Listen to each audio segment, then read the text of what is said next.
Hi guys, my name is Anna from Arendelle, and tonight I'm going to be reading some 5-minute snuggle stories. This one is about my good friend Rapunzel. Oh gosh, I love her so much. Alright, it's called Rapunzel's Forest Friends.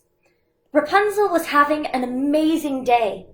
It all started when she met her new friend Flynn. With him as her guide, she had left the tower she lived in for the first time ever.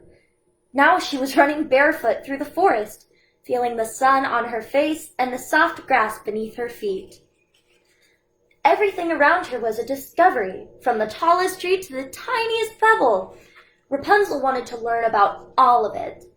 Rapunzel had stopped to smell some flowers and picked a few more to add to her bouquet. "These are so beautiful," she exclaimed. "What are they called?" "Ah!" A branch in the bushes had started to move. Only it wasn't a branch. It was a pair of antlers. And the animal with the antlers was now staring at Rapunzel. She stumbled backward and tripped over her flowing hair and fell down. Rapunzel scrambled to her feet and hid behind Flynn. "It's just a deer," he said. Then a smaller creature with long ears hopped out of the bushes. "What is that?" she cried. "Hey, whoa, easy," Flynn said. "Okay, I can see you haven't been introduced. Rapunzel, meet the fiercest animal in the forest, a little bunny rabbit." A whole family of bunnies hopped out of the bushes and began playing together. Rapunzel peeked at them from behind Flynn. "You're telling me that a tough cookie like you is afraid of a couple of fuzzballs?" Flynn asked over his shoulder. Rapunzel didn't want Flynn to think that she was afraid, so he slowly made her way closer to the bunnies and knelt down on the grass. They seemed just as curious about her as she was about them. Soon she was surrounded by new furry friends. A chipmunk scurried out of his hole and birds flew over to join the little group. And before long, Rapunzel and the animals were playing a game of hide-and-seek.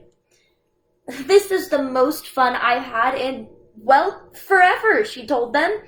Rapunzel had only been out of her tower a short while, and she was already having the time of her life. But someone else wasn't having fun. Flynn tapped his foot impatiently. "So if playtime is just about over," he said, "maybe we could move on, mosey along, get going. What do you say?" "Come on," Rapunzel called to Flynn. "Don't just stand there, go hide. It's my turn to count." Flynn laughed at the idea. No, I don't do games," he said. The animals wanted Flynn to play too. So the birds and the chipmunks brought over some leaves and twigs to help him get started on a hiding place. "Hey, quit it," Flynn cried, shooing them away. Then the bunnies and the deer tried to help. If Flynn wasn't going to build a hiding place, maybe they could build one for him. But the animals had trouble covering him completely. And there was definitely no hiding the scowl on Flynn's face. "Never mind," Rapunzel said to her friends. "I guess he really doesn't want to play." And with that, she led the animals away for another round of games. Rapunzel called back to Flynn, "If you change your mind, we'll be over here having a wonderful time." But Rapunzel didn't stay away for long. Minutes later, she hurried back to show Flynn the new animal she'd found. "Oh my goodness," Rapunzel cried as she burst out of the bushes. "Look at this cute guy! I had no idea bunnies could grow so big." "That's no bunny," shouted Flynn. "Then what is he?" Rapunzel asked. "Bear!" yelled Flynn. Then he spotted the bear cub's mama. I mean, 2 bears! In a panic, Flynn turned and scrambled up a tree.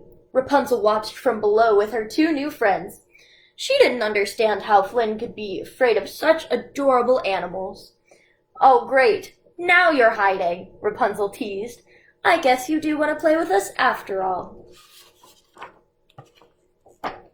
Flynn sighed. If Rapunzel could get over her fear of bunnies, maybe he could be friends with a bear. He turned back to Rapunzel and started climbing down the tree. "All right, fine. I'll play. You'll see I'm excellent as hiding." He turned. Rapunzel was gone. So were the animals. "I'm sure you are," came Rapunzel's voice from the bushes, "but you'll have to find us first." The end. Thank you guys so much for joining me. Oh, it was so wonderful to read stories to you tonight. Thank you. Have a magical evening.